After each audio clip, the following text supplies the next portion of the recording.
काल माननीय सुरेश अण्णा धस आणि मेघनाताई बोर्डीकर यांनी नाशिक जिल्ह्यामध्ये लाँग मार्चमधील आंदोलकांची भेट घेतली आणि तिथे पत्रकार परिषद घेऊन त्यांनी काही आश्वासने दिली। ते आश्वासन देऊन काही फायदा नाही, कारण त्यांनी आश्वासनामध्ये सांगितले की आम्ही काही पोलिसांना निलंबित करतोय आणि त्या काही पोलिसांना निलंबित केलेलं आहे, पण निलंबित करणं हे काही उपाय नाही। सर्वप्रथम त्या पोलिसावरती गुन्हे दाखल झाले पाहिजेत। लोकनेते विजयबाबा वाकोडे, सोमनाथ सूर्यवंशी यांचा जीव ज्या पोलिसामुळे गेलेला आहे त्या पोलिसांना सर्वप्रथम अटक झाली पाहिजे।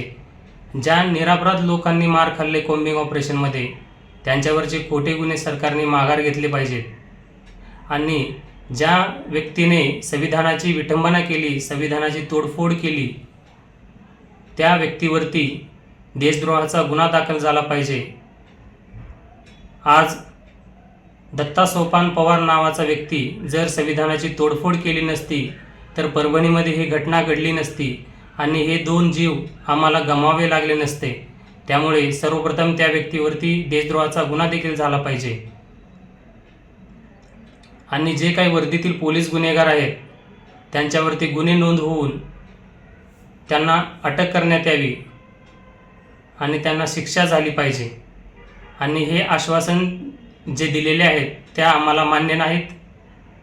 आम्हाला लेखी स्वरूपामध्ये आश्वासना पाहिजे आणि सरकारने त्या आश्वासनावर ॲक्शन घेतलेली पाहिजे। जय भीम।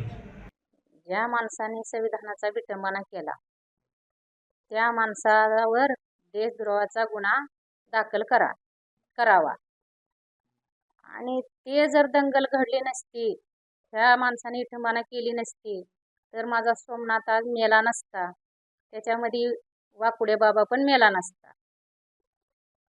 म्हणून मला ह्या गोष्टीचं आज जे झालंय काय हे मला माहिती नाही आणि मला काय ते मान्य नाही।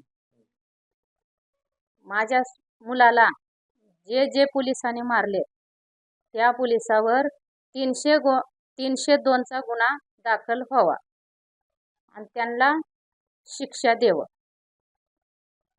काल 5 जण निलंबित केलेले आहेत, तर ते मान्य आहे का? मला ते निलंबित मान्य नाही, मला निलंबित मान्य नाही आणि मला त्यांच्यावरती गुन्हे दाखल मनुस्वादाचा गुन्हे दाखल करावा जे गुन्हेगारी आहेत त्यांच्यावरती। आणि जे ही मुलं निष्पापी मुलं ही ते सोमनाथाबरोबर जे सगळे जेलमध्ये मार खाल्लेले आहेत त्यांच्यावरती खोटे गुन्हे दाखल केलेले आहेत ह्या सरकारने, त्यांच्यावरती ही असलेले खोटे गुन्हे ते सरकारने मागे घ्यावं। सरकार दबाव टाकते असं वाटतं का? लॉ मार्च करण्याची आता काय माहिती, आता मी घरी आहे, आता त्याच्यामधलं मला काय ते दबाव आहे का नाही ते काय मला माहिती आहे। एबीपी माझा, उघडा डोळे बघा नीट।